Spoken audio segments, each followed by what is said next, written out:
جانیں قربان ہو جائیں مولا حسین کی بارگاہ پر، عظمت نثار ہو جائیں آقا حسین کی بارگاہ پر۔ امام نے کیا فرمایا کہ بڑا گناہ بڑا نہیں رہتا، اگر دل سے توبہ کر لی جائے تو انصاف سے بتائیے وہ کتنے بڑا گناہگار تھا۔ ایک سلامات بھیجیے مولانا بڑا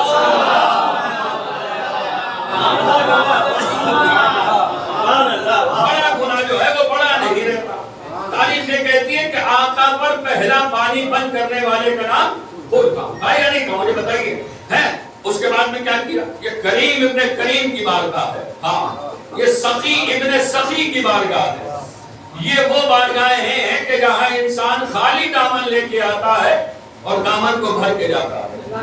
آپ بتائیے مجھے کہ یہ دامن خالی لے کے آتے ہیں ہم جیسے فقیر، اور ان بارگاہوں سے دامن بھر کے جاتے ہیں یا نہیں؟ اس سے کسی کو انکار تو نہیں ہے، لیکن اب آپ مجھے بتائیے کس لیے معاف کیا؟ اور توجہ سے سنیے گا، اگر محنت ہو جائے جملے کا تو آپ تحفہ کچھ عطا کر دیے گا اپنی خدمت میں اور دار التحسین کی شکل میں اس جملے کی قدر کر لیے گا۔ مجھے آپ بتائیے کہ آقا حسین علیہ السلام کریم ابن کریم کی بارگاہ ہے اور مولا حسین علیہ السلام نے جناب حضور کو معاف کیسے کیا؟ مجھے آپ بتائیے کہ کیسے معاف کیا؟ انہوں نے کیا جملہ کہا تھا؟ آقا کیا مجھ جیسے خطا کار بھی معاف کیے جا سکتے ہیں؟ یہی تو کہتا ہے نا، آقا کیا مجھ جیسے خطا کار بھی معاف کیے جا سکتے ہیں؟ امام نے کیا فرمایا؟ مجھ سے بہتر علم رکھنے والی شخصیتیں موجود ہیں کہ بھائی فرمائیے، آپ مجھے بتائیے کہ امام نے کیا فرمایا تھا کہ جہاں میں نے بھی معاف کیا اور میرے خدا نے بھی، یہی تو تھا، میں نے بھی معاف کیا اور میرے خدا نے بھی معاف کیا۔ اب آپ مجھے بتائیے کیا بخشش کے لیے جناب حر کی، اور توجہ سے سنیے، کیا جناب حر کی بخشش کے لیے آقا حسین کا ایک جملہ یہ کافی نہیں تھا کہ جہاں میں نے بھی معاف کیا اور میرے خدا نے بھی معاف کر دیا؟ تو آپ مجھے بتائیے کہ بخشش کی سند تو اسی وقت مل گئی تھی، ہے نا؟ جناب حر کو بخشش کی سند تو اسی وقت مل گئی تھی۔ اب ایک لفظ مجھے آپ کی خدمت میں عرض کرنا ہے اور بڑا تحفہ ہے، اسے قبول کریے گا۔ آپ مجھے بتائیے، سنیے گا ذرا جی، آپ مجھے بتائیے کہ آپ بخشش کی سند تو جناب حر کو اسی وقت مل گئی تھی جب آقا نے کہا تھا کہ میں نے بھی معاف کیا اور میرے خدا نے بھی معاف کیا۔ اب اپنے نوجوان جو ہمارے بچے بیٹھے ہیں ہماری نگاہوں کے سامنے، یہ بھی تائید فرمائیں گے کہ اس دنیا کا بھی ایک قانون ہوتا ہے۔ ہاں، دنیا کا بھی ایک قانون ہے۔ جب آپ کا گھر کا بچہ کوئی کسی اسکول میں جائے اور ٹاپر لسٹ میں آتا ہے، یہاں نہ سنیں گے پھر آپ کا سنتی ہے، جو ٹاپر ہوتے ہیں سند سے کام نہیں چلتا ہے، صرف سند کے ساتھ ایک تحفہ بھی دیا جاتا ہے۔ نہیں بولیں گے آپ مجھے بتائیے کہ صرف سند نہیں دی جاتی ہے بلکہ سند کے ساتھ تحفہ بھی ملنا ضروری ہے۔ کہاں اس دنیا کے جو کامیاب ترین لوگ ہوتے ہیں انہیں صرف سند کے ذریعے نہیں نوازا جاتا ہے بلکہ کالج جو ہے وہ سند کی جگہ پر ایک تحفہ بھی دیتا ہے تاکہ یہ تحفہ ہمیشہ باقی رکھے، اس تحفے کو ہمیشہ سنبھال کے رکھے۔ کیا لفظوں کو بیان کروں کہ تحفہ ایسے رکھے کہ اس تحفے، اب بیدار ہو کے سنیے گا، بہت بڑی بات کہہ رہا ہوں۔ آقا حسین علیہ السلام نے جب کہا کہ اے حر جب میں نے بھی معاف کیا اور میرے خدا نے بھی معاف کر دیا، تو اب سنیے گا آخرت کی سند تو اسی وقت مولا حسین نے دے دی تھی، لیکن سند سے صرف کام نہیں چلتا ہے بلکہ کامیابی کے لیے دنیاوی تحفہ بھی ضروری ہے۔ اب دنیا کا تحفہ کیا دیا گیا؟ کہا سند میں تو آقا کا جملہ ہی کافی تھا کہ میں نے بھی معاف کیا اور میرے خدا نے بھی معاف کیا۔ کہا کامیابی اس وقت تک نہیں سمجھی جاتی ہے جب تک تحفہ نہ دیا جائے۔ ارے تحفے کی شکل میں کچھ اور نہیں دیا گیا بلکہ ماں کے ہاتھ کا بنا ہوا رومال، ان کی پیشانی کو باندھ کے یہ اعلان کیا گیا ہے اے حر تو دنیا میں بھی کامیاب ہے اور آخرت میں بھی کامیاب ہے۔ شاہد بیٹی محمد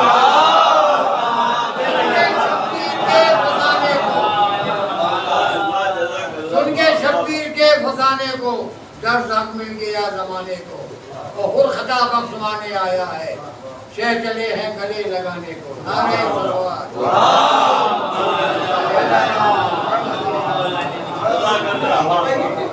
یہ تحفہ ملا ہے شہزادی کے ہاتھ کا رومال۔ مجھے بتائیے عزیزو کتنی بڑی نعمت ہے۔ آپ مجھے بتائیے کہ شہزادی کے ہاتھ کا بنا ہوا رومال پیشانی جناب حر پہ باندھا گیا اور صرف باندھا نہیں کیا بلکہ ایک اعلان بھی کیا گیا کہ ہرکی جمی پبان کے رومال سیدہ، ہرکی جمی پبان کے رومال سیدہ شرمندگی کے بوجھ سے ہلکا کیا گیا۔ ارے نہیں سنا؟ آپ نے بتائیے کہ شرمندگی کے بوجھ سے ہلکا کیا گیا۔ یہ تحفہ ہے۔ آپ سوچئے کہ آپ آج اس بات کے اوپر بہت زیادہ اعتراض کی بازیگر ہیں، توجہ سے سنیے گا۔ جو لوگ آج یہ کہتے ہیں کہ ہمارے گھروں میں یہ پوری رات اگر جملہ پہنچ جائے تو دعاؤں سے نمازوں کے ساتھ سنیے گا۔ جب شب راریاں ہوتی ہیں تو ہماری مائیں جو ہیں وہ اذان خانوں کو کھول کے رکھتی ہیں، ہے نا، کوشش کرتی ہیں کہ جب تک اذان فجر کا وقت قریب نہ آ جائے اس وقت جو ہے اس اذان خانوں کو بند کرتی ہیں اور پوری رات جو ہے وہ اذان خانہ کھلا رہتا ہے۔ تو کبھی آپ نے یہ سوچا کہ ہمارے بزرگوں نے یہ پوری رات اذان خانہ کھولا کیوں ہے؟ بہت توجہ سے سنیے گا، بہت بڑا تحفہ دے کے جا رہا ہوں آپ کی خدمت۔ یہ اذان خانہ ہمارے یہاں گھروں میں کھولا کیوں جاتا ہے؟ اگر بھائی بات ہو جائے تو دعاؤں سے ہمارے گھروں میں عدالت حسین سجائی جاتی ہے۔ اللہ اکبر! یہ ہمارے گھروں میں اذان خانے نہیں کھولے جاتے ہیں بلکہ عدالت آقا حسین علیہ السلام سجائی جاتی ہے، اور دنیا کو یہ پیغام دیا جاتا ہے کہ اذان خانے نہیں کھولے رکھے جاتے ہیں ہمارے گھروں میں بلکہ آقا کی عدالت سجائی جاتی ہے، اور یہ اعلان کیا جاتا ہے کہ جسے حر جیسی تقدیر بنانا ہے اور اس اذان خانے میں یہ سوچ کے توبہ آ کے کرنا کہ جیسی توبہ حر نے کی تھی ویسی ہی توبہ ہونا چاہیے۔ جناب حر نے کیسی توبہ کی تھی؟ آپ بتائیے کیسی توبہ؟ ہمیں غلطی ایسے نہیں ہونا چاہیے کہ آج ہم نے کوئی غلط فعل و خدا نخواستہ انجام دے دیا، دوبارہ پھر ہم زندگی میں وہی غلط فعل انجام دے نہیں۔ کہ کریم ابن کریم کی بارگاہ اگر غلطی ہو جائے، غلطی جو ہے وہ انسانوں سے ہی ہوتی ہے، لیکن جب توبہ ان کی بارگاہ میں کیا کرو تو یہ سوچ کے توبہ کیا کرو کہ آج کے بعد ایسی غلطی نہیں ہوگی۔ بس میرے بھائیوں،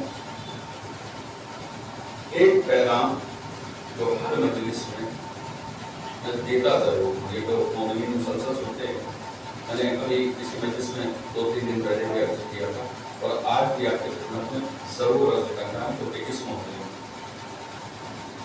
صرف ہاتھ جوڑ کے میں اپنی ماں بہنوں سے ہاتھ جوڑ کے گزارش کرتا ہوں، یقیناً آپ کی وجہ سے عذاب ہے، اس سے کوئی انکار نہیں کر سکتا، کیونکہ بہت بڑی قربانی ہے ہماری ماں بہنوں کی عذاب میں۔ پوری رات جو ہے وہ شب داریوں کا اہتمام کرنا، دن بھر جو ہے مجلس امام حسین علیہ السلام میں شریک ہونا، یہ بہت بڑی آپ کی ذمہ داری ہے حضرت حسین۔